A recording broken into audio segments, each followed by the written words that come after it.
today's towel folding tutorial, I will teach you how to make a elephant using our towels.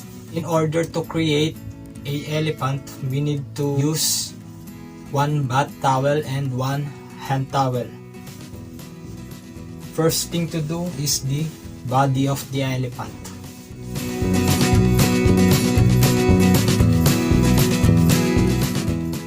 Just slide it down the towel and fold on each sides.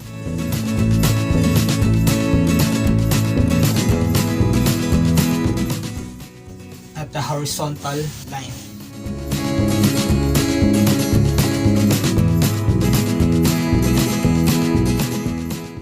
And turn it upside down.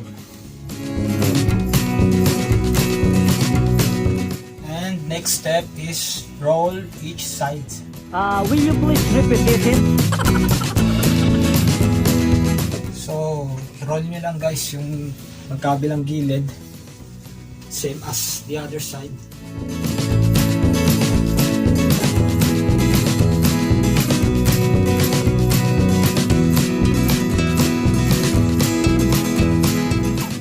Tapos kukunin nyo ito yung gitna. Tapos i-fold nyo.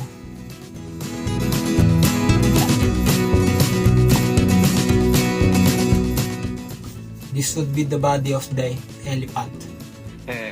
Galing yan. So, gagawin naman natin guys yung ulo. Tutupin nyo muna para makuha nyo itong gitna.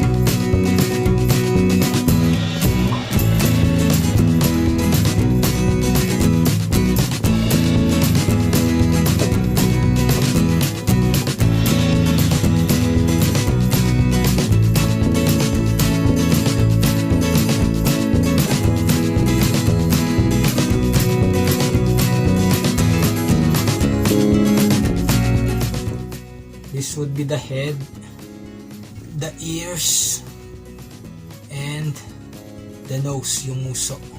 Wow, ha? I-bend nyo lang ng ganyan. So, lalagyan natin ng mata. Sa paglagay ng mata guys, pwede kayong gumamit ng colored paper. So, gugupitan nyo lang.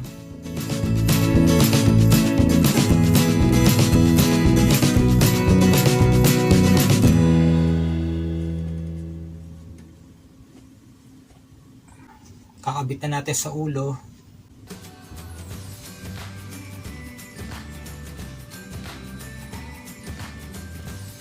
And that's our elephant. Galing yan. Ang cute, diba?